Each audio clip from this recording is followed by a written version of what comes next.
Assalamualaikum warahmatullahi wabarakatuh. Kami dari kelompok 2 akan mempresentasikan tentang interaksi manusia komputer dengan tema inventory barang berbasis web. Yang dianggotakan Ahmad Musyadat dengan NIM 19200-840, lalu ada Agung Dewantara dengan NIM 19200-138, Ahlan Faizi dengan 19200-904, Faras Sadik dengan NIM 19200-757, Aldi Sahrul Ramadan dengan NIM 19200-896, Muhammad Naufal Alif dengan NIM 19200-472.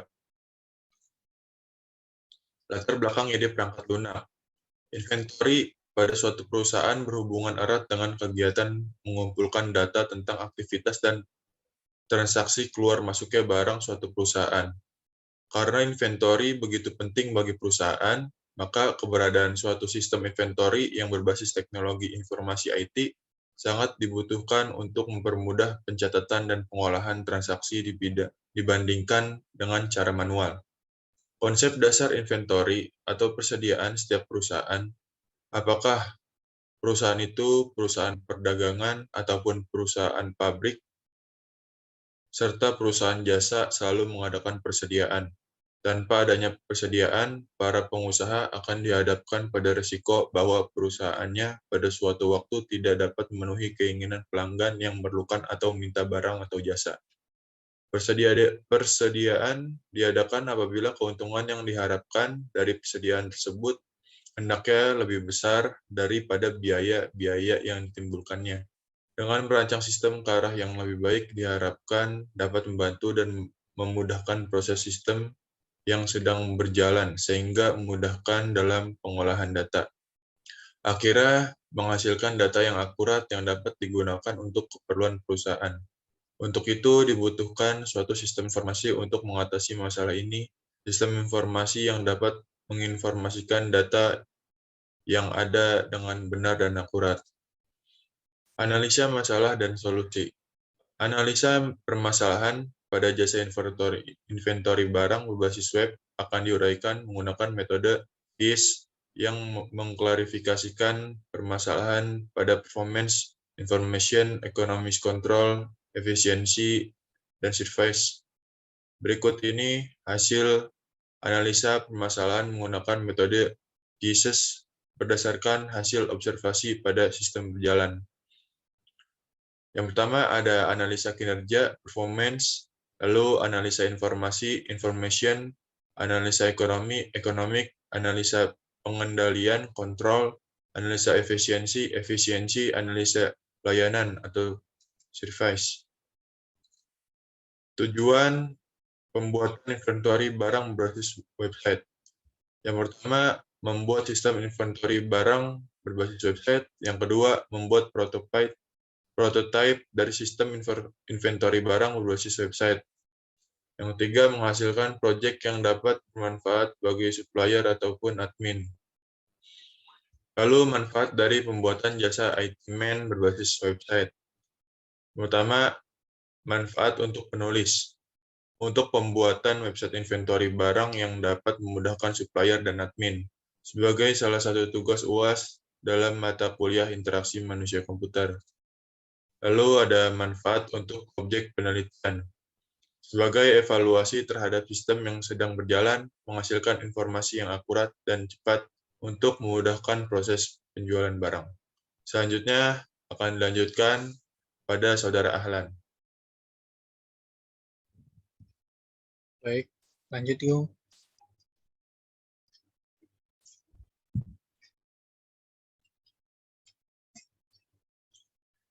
Selanjutnya, manfaat untuk pembaca, memberikan pemahaman mengenai konsep perancangan sistem informasi promosi dan penjualan sehingga lebih optimal. Batasan perangkat lunak.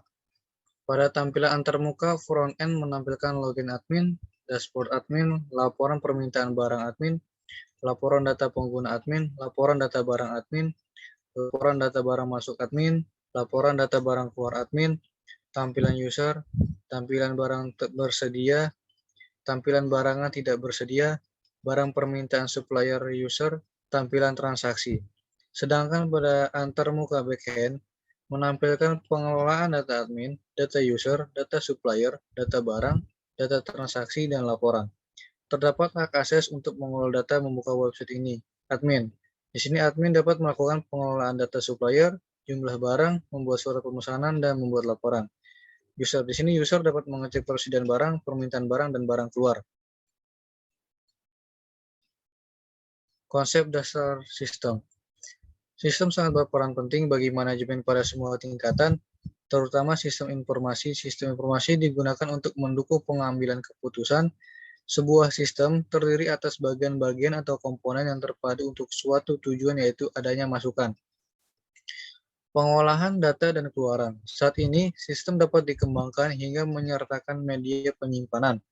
Sistem banyak memberikan manfaat dalam memahami lingkungan sekitar yang saling berhubungan satu dengan lainnya, yang berfungsi bersama-sama untuk mencapai tujuan tertentu. Menurut James O'Brien dan Georg Marakas dalam Husda dan Wangdra 2016.91, sistem informasi adalah kombinasi terorganisasi apapun dari manusia. Perangkat keras, perangkat lunak, jaringan komunikasi, sumber data, dan kebijakan, serta prosedur yang terorganisasi yang menyimpan, mengambil, mengubah, dan memisahkan informasi dalam sebuah organisasi. Definisi sistem. Menurut Yakub dalam bukunya Darmawan dan Fauzi 2015.7, sistem dapat diklasifikasikan dari beberapa sudut pandang. Klasifikasi tersebut diantaranya sistem abstrak, sistem fisik, sistem tertentu, sistem tak tentu, sistem tertutup, dan sistem terbuka. Karakteristik sistem. Menurut Jogianto 2014.3, sebuah sistem dapat mempunyai model utama berupa input, proses, output. Suatu sistem mempunyai karakteristik atau sifat-sifat sebagai berikut. Komponen sistem atau komponen, batasan sistem, boundary, lingkungan luar sistem, environment, penghubung sistem, interface, masukan sistem, input, keluaran sistem, output, pengolah sistem, proses, sasaran sistem, objektif. Komponen sistem. Menurut Robert A. Leach dan K. Roscoe Davis dalam Jogianto. Lanjut. Menurut Robert A. Leach dan K. Roscoe Davis dalam Jogianto 2014.11, sistem informasi adalah sistem di dalam suatu organisasi yang mempertemukan kebutuhan pengelolaan transaksi harian, mendukung operasi, bersifat manajerial dan strategi dari suatu organisasi, dan menyediakan pihak luar tertentu dengan laporan-laporan yang diperlukan. Menurut Mulyadi 2014-12, komponen bangunan sistem informasi terdiri dari 6 blok, disebut dengan Information System Building Block. Teori pendukung. Entity Relationship Diagram atau ERD. Model Entity Relationship dirancang untuk menggambarkan persepsi dari pemakai dan berisi objek-objek yang disebut entity dan hubungan antar entity-entity yang disebut relationship. Pada model ER, data ditransformasikan menjadi sebuah diagram. Entitas. Entitas adalah segala sesuatu yang dapat digambarkan oleh data berbentuk persegi. Berikut adalah entitas jaya layanan itimen, user, service, pendaftaran, pemesanan, pembayaran. Atribut. Atribut merupakan pendeskripsian karakteristik dari entitas digambarkan dalam bentuk elips. Berikut atributnya. Pertama admin, di admin sini ada nomor order, KTA, barang masuk, barang keluar, nama barang, ID user, kode supplier.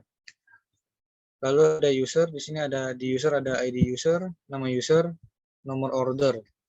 Di sini ada barang, di dalam barang ada nama barang, kode barang, stok, kategori, nomor order. Di supplier ada kode supplier, nama supplier, alamat, nomor order, dan nomor telepon. Lanjut. Relasi atau hubungan. Relasi adalah hubungan antara suatu himpunan dengan himpunan entitas yang lainnya. Pada penggambaran diagram hubungan entitas. Relasi adalah perekat yang menghubungkan suatu entitas dengan entitas lainnya. Relasi merupakan hubungan yang berarti antara suatu entitas dengan entitas lainnya. Frasa ini berimplikasi bahwa relasi mengizinkan untuk menjawab pertanyaan-pertanyaan yang berkaitan dengan hubungan suatu entitas dengan lainnya. Hubungan dibedakan antar bentuk hubungan antar entitas dengan isinya masing-masing. Bentuk relasi ini akan dilambangkan dengan bentuk belah ketupat. Memesan, mengecek, memiliki. Baik, selanjutnya akan dilanjutkan oleh Saudara Agung.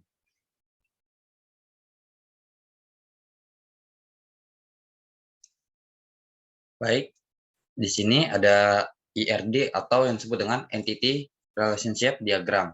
Di sini supplier memiliki alamat, nomor order, kode supplier, nomor telepon, dan nama supplier.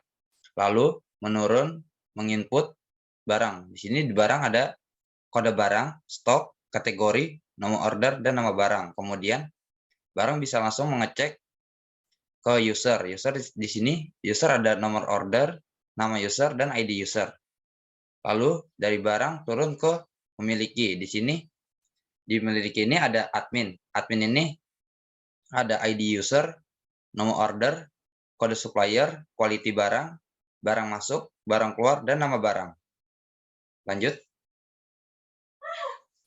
Di sini ada LRS yang disebut dengan Logical Record Structure. Di sini logika record structure ada admin, barang, user, dan supplier. Di dalam kotak admin ada nomor order, quality, barang masuk, barang keluar, nama barang, ID user, dan kode supplier. Lalu kita lanjut ke barang. Di barang ada nama barang, kode barang, stok, kategori, dan nomor order. Lalu ada user. Di sini di user ini ada ID user, nama user, dan nomor user. Lalu turun ke bawah ada supplier. Di dalam kotak supplier ini ada kode supplier, nama supplier, alamat, nomor order, dan nomor telepon. Lanjut. Activity diagram. Di sini ada user. User bisa melakukan login, lalu memasukkan username dan password, lalu menampilkan menu utama. Di menu utama ada stok barang, permintaan barang, dan barang keluar. Lalu user bisa keluar. Lanjut. Di activity diagram admin. Dia admin bisa melakukan login, lalu memasukkan username dan password, lalu menampilkan menu utama. Di dalam menu utama ada permintaan barang, stok barang, barang masuk dan barang keluar, lalu data user dan data supplier.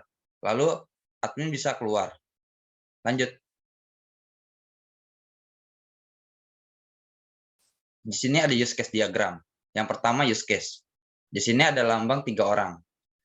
Di lambang yang pertama di sebelah kiri ini ada login, lalu bisa melakukan data masuk barang dan data keluar barang. Lalu kemudian login. Yang di sebelah kanan ini ada admin yang kedua, yaitu melakukan pengajuan, pengeluaran, dan pengeluaran barang. Lalu turun ke bawah, di lambang orang yang ketiga ada laporan masuk barang, laporan barang keluar, pengajuan barang keluar masuk, dan data user. Lalu admin bisa melakukan logout, keluar. Lanjut. Di sini ada kelas diagram. Di kelas diagram ini ada sekitar 7 kotak. Yang pertama ada stok barang, kedua barang keluar, yang ketiga permintaan barang, yang keempat barang masuk, yang kelima supplier, yang keenam user, yang ketujuh data admin login. Yang pertama ada stok barang. Di sini stok barang ini ada ID stok, ID jenis, nama, jumlah, dan keterangan. Lalu di stok barang, lalu barang masuk. Barang masuk ini ada ID masuk, ID user, ID supplier, nama, jumlah, tanggal, dan keterangan.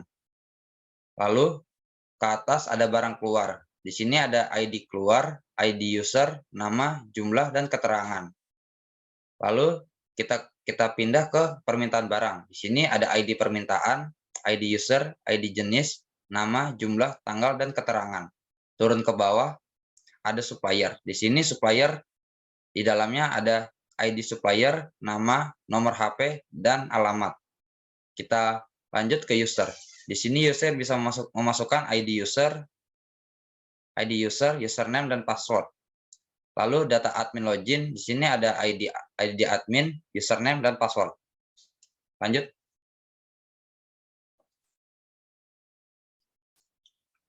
Metode pengembangan perangkat lunak.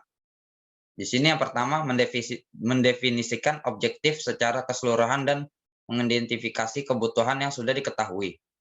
Yang kedua, melakukan perancangan secara cepat sebagai dasar untuk membuat prototipe. Yang ketiga, menguji coba dan mengevaluasi prototipe dan kemudian melakukan penambahan dan perbaikan-perbaikan terhadap prototipe yang sudah dibuat. Lanjut.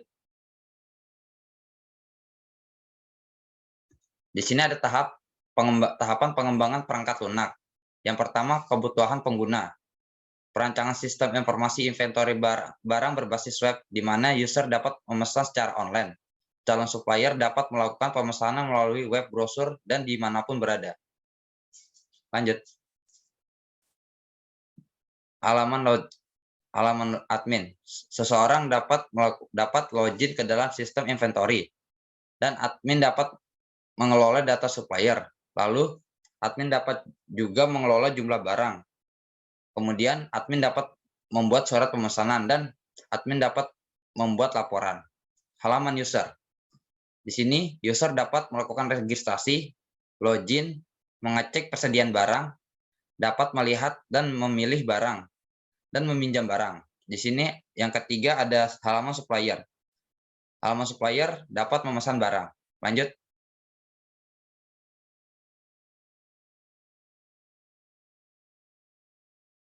Saya lanjutkan ke sahabat saya, yaitu Aldi Saruh Ramadan.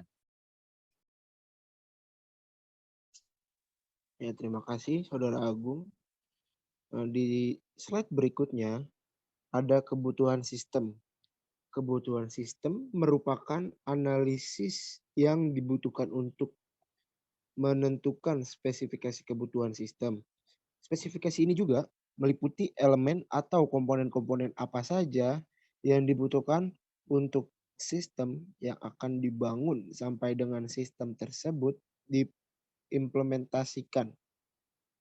Analisis kebutuhan ini juga menentukan spesifikasi masukan yang diperlukan sistem, keluaran yang akan dihasilkan sistem, dan proses yang dibutuhkan untuk mengolah masukan sehingga menghasilkan suatu keluaran yang diinginkan. Ya, bisa di next. Analisis perangkat keras atau hardware. Perangkat keras minimum yang digunakan untuk membangun inventory barang ini adalah prosesor berkecepatan 2 GHz, RAM 4 GB, hard disk minimal 10 GB untuk menyimpan data, keyboard dan mouse, dan monitor 14 inci. Bisa di next. Di slide berikutnya ada analisis perangkat lunak atau software. Untuk mendukung penyimpanan informasi, dibutuhkan suatu fasilitas yang memadai, yaitu berupa perangkat lunak atau software yang dirancang untuk membutuhkan dalam pembangunan dan menjalankan sistem nantinya. Ya, di next. Di slide berikutnya ada spesifikasi file user.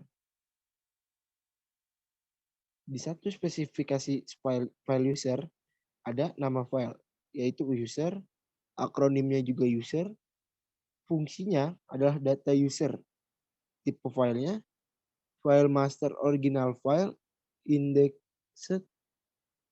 sequential, akses file random, media hard disk panjang recordnya 36, kunci field ID user, software MySQL, dan berikut ada tabelnya.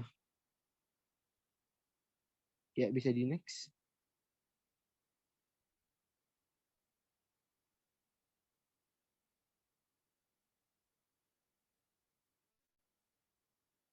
Dan di sini ada spesifikasi file barang masuk. Nama filenya adalah barang masuk. Dan akronimnya barang masuk juga. Fungsinya untuk menyimpan data barang masuk. Tipe filenya ini file master.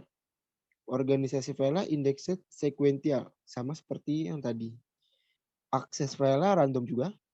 Medianya adalah hard disk panjang seperti tadi juga, sedangkan recordnya 106, kunci filenya adalah ID masuk. Software yang digunakan juga adalah SQLite. Dan berikut ada tabelnya. Ya, bisa di next. Di slide berikutnya ada spesifikasi file detail barang masuk. Nama filenya ini detail barang masuk. Akronimnya detail barang masuk. Fungsinya data penyimpanan barang masuk. Tipe filenya file master organisasi file. Filenya indexed sequential juga. Akses filenya random juga. Medianya sama. Hard disknya. Di slide berikutnya ada spesifikasi file detail barang keluar. Nama filenya detail barang keluar. Akronimnya data barang keluar. Fungsinya menyimpan data barang keluar. Tipe file ini juga file master. Organisasi filenya indexed sequential. Akses file juga random. Medianya juga hard disk.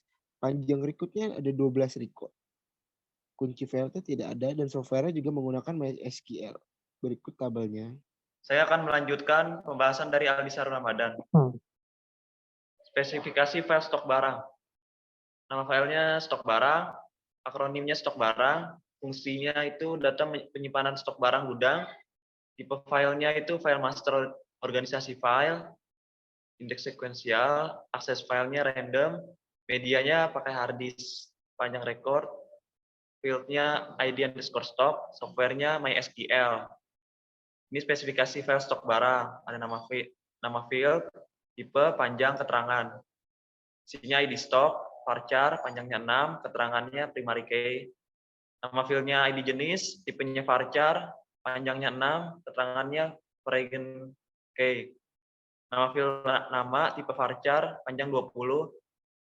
Nama field jumlah, tipenya integer, panjangnya 10. Nama fieldnya keterangan, tipenya teks, panjangnya 50. Next.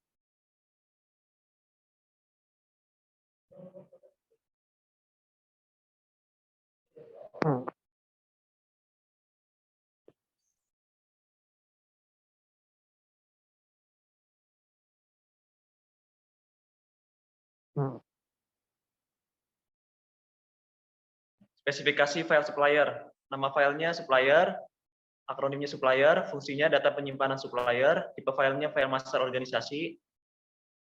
Filenya isinya indeks, sequential, akses file. Filenya random, medianya pakai hard disk panjang record. Kunci fieldnya ID underscore supplier, softwarenya MySQL. Ini contoh spesifikasi file supplier. Bisa dilihat tabelnya. Next. Spesifikasi file barang keluar. Nama filenya barang keluar, akronimnya barang keluar, fungsinya sebagai data penyimpanan barang keluar. Tipe filenya file master organisasi. Filenya indeks sekuensial, akses filenya random, medianya hard disk panjang record, kunci fieldnya ID underscore keluar, softwarenya MySQL. Ini spesifikasi file barang keluar atau tabelnya. Bisa dilihat. Next. Spesifikasi file permintaan barang. Nama filenya permintaan barang, akronim permintaan barang, fungsinya data penyimpanan permintaan barang, tipe filenya file master organisasi, filenya indeks sekuensial indeks sekuensial, akses filenya random, medianya hard disk panjang record 106, kunci fieldnya ID underscore permintaan, softwarenya MySQL. Ini contoh spesifikasi file permintaan barang. Kita lihat tabelnya. Next.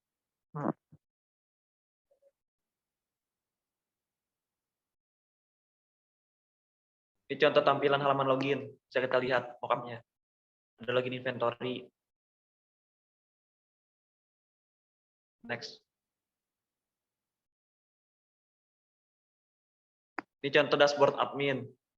Bisa kita lihat mock-up-nya. Terdiri dari dashboard, barang, permintaan, master data, laporan, pengguna, dan surat pesanan. Kita bisa lihat data permintaan barang di sini. Next. Laporan permintaan barang. Admin, untuk khusus admin. Laporan data permintaan barang. Di sini isinya ada kode barang, nama barang, jumlah, stok. Bisa kita lihat isinya sebagai berikut. Selanjutnya akan dibacakan oleh para Sodik Ramadan. Ya, terima kasih. Untuk satu, laporan data pengguna atau admin, bisa kita lihat contoh dari tabel laporan data pengguna. Di sini terdiri dari tabel, ada admin dan user. Next. Dan ini laporan data barang atau admin. Di sini kita lihat bisa contoh ada di tabel ini ada laporan data barang, kode barang, nama barang, dan stoknya. Bisa kita baca. Yang satunya itu contohnya BR001, nama barang buku agenda, stok A ada 200, dan lain-lainnya. Next. Ini contoh laporan data barang masuk.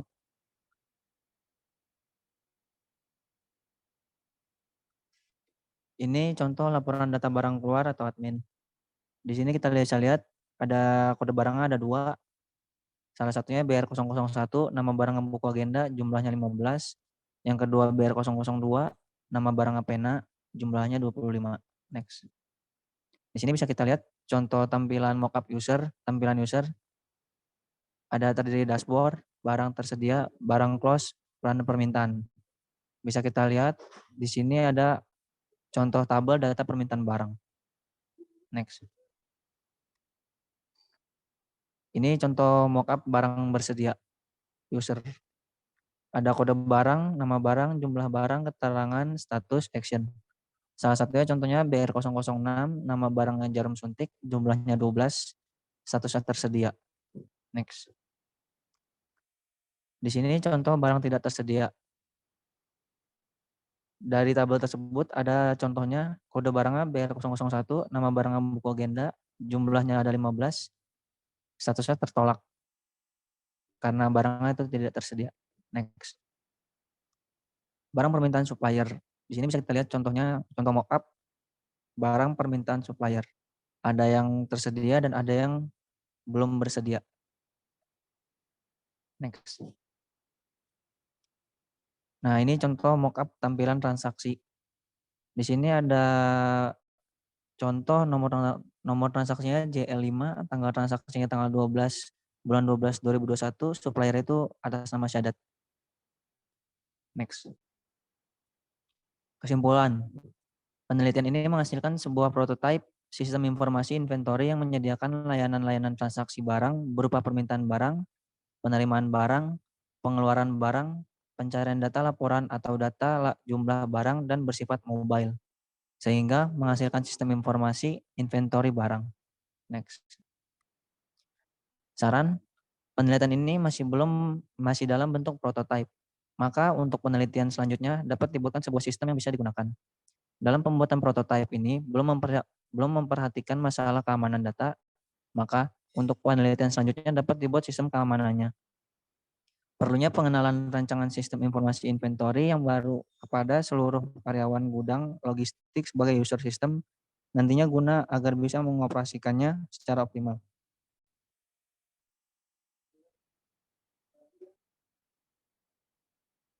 Cukup sekian hasil presentasi dari kelompok kami, kurang lebih mohon maaf. Wabillahi taufiq wal hidayah. Wassalamualaikum warahmatullahi wabarakatuh. Waalaikumsalam warahmatullahi wabarakatuh.